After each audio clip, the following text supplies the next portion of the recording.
Jokowi membawa Indonesia ke kehancuran demokrasi, proses pemiskinan rakyat, paling tidak ada 4 keunggulan Pak Prabowo. Dia muji Yang Prabowo ini. Tetapi dia sedikit silap, maaf ya, karena nampak membela sahabat sekali. Sedikit khilaf Pak, nampak membela sahabat. Luhut Binsar Panjaitan, Dia hajar Luhut. Menko Bidang Perekonomian RI, Pak Erlangga Hartarto. Halo guys, kembali bersama saya lagi Bang Bill. Di video kali ini saya menyajikan apa yang menjadi untayan ceramah rohani yang disampaikan oleh Profesor Amin Rais yang diberi gelar oleh para netizen Sengkuni ya. Padahal saya ini ngefans sama Pak Prof Amin Rais, sebab dari dulu beliau punya pikiran-pikiran yang keren dan juga ada beberapa buku yang menurut saya bagus. Salah satu buku yang menurut saya sangat membuat saya tertarik adalah Selamatkan Indonesia. Itu awal-awal atau pasca reformasi yang dibuat oleh Amin Rais. Tapi sayang sekali ketika beliau kemudian juga terlibat pada konspirasi untuk membuat Gus Dur lengser, mulai di situ saya kehilangan simpati kepada orang yang ikut mendirikan Partai Amanat Nasional ini. Nah, belakangan beliau cukup intens dalam menghajar Pak Joko Widodo sebagai presiden yang ke-7. Bahkan sampai dengan saat ini pun Pak Jokowi yang sudah tidak lagi menjabat, beliau tidak henti-hentinya menggaung-gaungkan untuk kemudian meminta kepada rejim Prabowo yang sudah memimpin sekarang untuk kemudian melakukan pengadilan ya, atau mengadili kepada yang namanya Jokowi. Bahkan Pak Profesor Amin ini meminta kepada Prabowo agar Gibran pun yang dia sebut sebagai Fufu Fafa sebagai wakil presiden Prabowo ini harus dihilangkan. Itu bagaimana coba? Oke, tanpa berlama-lama saya akan menyajikan satu video terbaru dari Pak Amin Rais. Dia meminta kepada Prabowo agar tidak kemudian mendukung atau membela sahabat atau kerabat. Ini saya sih menghitungnya yang dia maksud adalah sebaiknya membela rakyat. Jangan membela Jokowi, jangan membela Pak Luhut, jangan juga membela Pak siapa ya yang mantan Menteri Ekonomi nih. Yang sekarang nih juga jadi Menteri Perekonomian nih, siapa ya? Erlangga Hartarto, oke. Karena menurutnya Amin Rais, berdasarkan yang dia baca dari datanya ICW, bahwa ada beberapa menteri yang ternyata ada kekayaan-kekayaannya itu disimpan di luar negeri untuk kemudian menghindari pajak yang ada di Indonesia. Soal itu benar atau tidak, kita nggak mau bahas itu. Tapi yang kita mau bahas adalah bagaimana Amin Rais sampai dengan detik ini masih meminta kepada Pak Prabowo agar kemudian lebih mementingkan kepentingan rakyat, bukan kepentingan kerabatnya atau sahabatnya. Ya ini sebagai langkah kritis bagus kan gitu. Hanya memang kita berharap kalau Pak Amin Rais itu ngomong, kalau Pak Amin Rais itu memberikan pendapat, kalau boleh itu juga didasari dengan data-data. Apalagi ketika beliau kalau sudah mau menyinggung Pak Jokowi, susah sekali dibendung dengan kalimat-kalimatnya yang begitu luar biasa menghajar Pak Jokowinya, Mas Gibrannya, itu nggak pernah luput dari Pak Amin Rais untuk kemudian dihajar oleh beliau. Nah friend, sebelum kita lanjutkan dan sebelum saya share apa yang menjadi pembahasan dari channel YouTube-nya Pak Amin Rais, saya juga mau kabari kepada kalian semua bahwa saya berharap di video kali ini saya mendapat dukungan dan mendapat support dari kalian. Tinggal diberikan komentar kalau menurut Anda ada hal-hal yang barangkali perlu kita kritisi dari apa yang disampaikan oleh Amin Rais ini. Yang kedua, jangan lupa Anda like, Anda juga bisa share, berikan saja kritik. Kalau boleh, silakan subscribe channel ini. Mudah-mudahan juga channel ini akan menjadi bahan inspiratif untuk Anda semua, sekaligus jadi lahan informasi buat kita. Oke guys, tanpa berlama-lama langsung saja kita saksikan video bagaimana Amin Rais mengeluarkan pernyataan dan meminta kepada Pak Prabowo agar mengingat kepada rakyat, jangan ingat kepada kerabat dan sahabat. Anda bisa merasionalisasikan. Saudaraku sebangsa dan setanah air, tidak berlebihan bila saya katakan setelah 10 tahun Jokowi membawa Indonesia ke kehancuran demokrasi. Halo? Oke. Kalau hancur demokrasi, 80% nggak suka dong sama Pak Jokowi. Tapi oke. Lanjut Pak. Proses pemiskinan rakyat dan proses pemiskinan. Pengadaan prinsip-prinsip moral atau etika Aduh, dalam berbangsa, Oke. bermasyarakat, dan bernegara, Oke. maka harapan sebagian besar anak bangsa ini ditumpahkan pada Presiden Prabowo Subianto. Paling tidak ada 4 keunggulan Pak Prabowo. Ah, dia muji Yang Prabowo ini. pertama, dia sudah selesai dengan dirinya. Ya. Tidak perlu lagi memanfaatkan kekuasaan untuk memperkaya diri karena memang sudah kaya. Ya. Kedua, ilmu pengetahuan yang perlu dimiliki sebagai pemimpin puncak bangsa Indonesia Oke. kiranya lebih dari sekedar memadai. Dan yang ketiga, Ya, muji-muji guys. patriotisme yang dimiliki Presiden Prabowo tak perlu diragukan. Komitmennya untuk bekerja keras dan berjuang untuk bangsanya, bukan untuk bangsa lain. Bersifat kategoris alias mutlak 100%. Oke. Nah, sesuai dengan 8 wajib TNI, Presiden Prabowo pasti akan membela rakyat Indonesia. Dari Pasti. 8 wajib TNI itu, yang 5 poin menyangkut bela rakyat. Poin pertama, bersikap ramah tamah terhadap rakyat. Poin kedua, bersikap sopan santun terhadap rakyat. Betul. Poin keenam, tidak sekali-kali merugikan rakyat. Poin ketujuh, tidak sekali-kali menyakiti. Poin ke-1, poin kedua, langsung poin ke-6, langsung poin ke-7 Pak ya. 3 dan 4, 5-nya. Oke. Nggak apa-apa Pak. Lanjut Pak. Hati rakyat. Dan poin ke-8, menjadi contoh dan mempelopori usaha-usaha untuk mengatasi kesulitan rakyat sekelilingnya.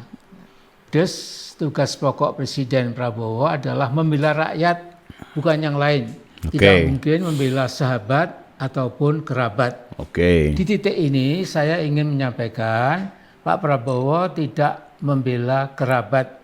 Jadi sudah on the right track. Tetapi dia sedikit silap, maaf ya, karena nampak membela sahabat sekali. Sedikit khilaf Pak, nampak membela sahabat. Maksudnya? Pun sahabatnya itu justru menambah beban politik dan beban moral Pak Prabowo. Oh. Nah, Siapakah yang dia maksud? ICW pernah mengungkapkan pada Oktober 2021, yaitu banyak nama Indonesia yang memindahkan aset kekayaannya ke berbagai tax haven di luar negeri sekaligus untuk menghindari bayar pajak, yaitu Menko Bidang Kemaritiman dan Investasi RI Luhut Binsar Panjaitan, Dia hajar Luhut. Menko Bidang Perekonomian RI Erlangga Pak Erlangga Hartarto. Kedua nama itu disebut dalam Panama Papers dan Pandora Papers, hasil kajian otoritatif dari International Consortium of Investigative Journalists, disingkat ICIG, ya, yang terdiri dari 600 jurnalis dari 117 negara yang berupa 2,9 terabytes of data. Oke. Tempo satu-satunya media Indonesia yang tergabung dalam konsorsium di atas. Nah, Tempo pernah mencoba mewawancarai kedua tokoh di atas itu, ya, tapi dijawab enteng, tidak ada lagi, tidak tahu. Perusahaan cangkang itu udahlah, nggak usah dipedulikan. Salah-salah Anda bisa kena penalti dan lain-lain. Ya. Nah, isu sepenting itu Pak Jokowi dulu tidak peduli sama sekali. Ya. Berbeda dengan negara seperti Pakistan dan Islandia, ya, atau Islandia. Ya. Jadi Perdana Menteri Pakistan Nawaz Sharif dicopot dari Perdana Menteri karena ketahuan menyimpan kekayaan di tax haven di luar negeri. Sedangkan di Islandia Perdana Menteri Sigmund David Gunnlaugsson langsung mengundurkan diri karena malu ketahuan menyimpan kekayaan di salah satu tax havens, kemungkinan di British Spratly Islands. Oke. Nah, Menko Luhut dan Menko Erlangga kini diberi jabatan penting dalam kabinet Prabowo. Dari sekian banyak menteri, ada sejumlah nama yang diduga keras terlibat korupsi besar di zaman Jokowi. Oke. Tapi mereka sedemikian jauh aman-aman saja. Saya melihat tugas Presiden Prabowo untuk membangun kembali pemerintahan Indonesia yang bisa memotong habis kaitannya dengan pemerintahan yang lama memang sangat berat, sulit, pelik, dan kompleks. Paling tidak Pak Prabowo tidak melakukan bela kerabat. Ini sebuah modal penting. Alhamdulillah. Cuma nampaknya masih cenderung membela sahabat. Tetapi demi membela rakyat yang mendekati angka 280 juta jiwa, maka sebaiknya memang, maaf ini istilahnya agak kasar, ditendang jauh-jauh itu ya. Sahabat-sahabat Pak Prabowo yang ada perbedaan kalau dia mau bicara kasar, terus itu kalau ditujukan kepada Pak Jokowi, dia nggak minta maaf duluan. Tapi kalau sama Pak Prabowo, beliau hati-hati gitu. Karena mungkin kayaknya lagi ambil hati juga ini Prof. Amin. Oke, tapi sebagai bentuk gagasan dan nalar kritis, ini bagus ya sebagai pembelajaran politik juga kepada ruang publik. Apakah benar Pak Luhut dan juga Pak Erlangga ini menyimpan uang atau harta kekayaan di luar negeri gitu kan? Apalagi beliau menyebut ini bagian data dari ICW. Oke, ya kita bisa telusuri, ya kan? Kita bisa telusuri lebih jauh soal itu. Tapi yang ingin saya gali di sini adalah sebenarnya secara substansial dia ingin membaca Prabowo ini seperti apa. Karena sepintas tadi Pak Amin Rais mencoba menyampaikan bahwa Pak Prabowo ini dalam konteks kerabat dia tidak offside, tapi dalam membela sahabat, tentu sahabat di sini Pak Erlangga dan juga Pak Luhut, bahkan termasuk juga dengan Pak Jokowi gitu. Kayaknya Pak Amin Rais menilai Pak Prabowo ini offside gitu, ya kan? Tapi ke depan katanya Pak Amin barangkali siapa tahu ya bisalah Pak Luhut atau Menteri Pak Erlangga dan siapa saja menteri-menteri yang dulu di zamannya Jokowi itu kalau bisa ya mundur, kalau perlu dipecat gitu. Ya ini kiasannya kan demikian. Tapi coba kita kembali lebih jauh membacanya ini. Yang sesungguhnya akan membebani langkah Pak Prabowo sendiri. Dari para sahabat yang jelas-jelas sudah tidak lolos atau lulus dari ujian korupsi selama 10 tahun diberhentikan saja.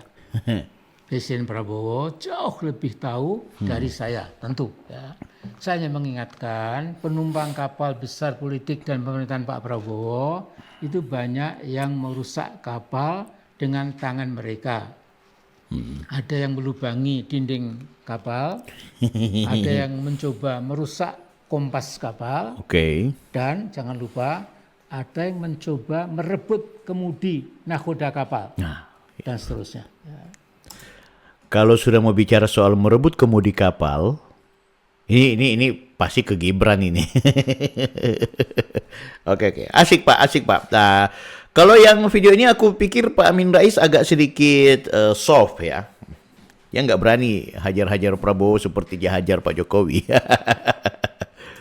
Jadi ada oknum, ya, saya nggak sebutkan namanya, ya, itu jelas sekali mencoba merebut kemudi nakoda kapal. Itu sudah kelihatan terang benderang. Jadi jangan sampai perjalanan politik pemerintahan Presiden Prabowo dibuat hancur oleh invisible, irresponsible, and dirty hands.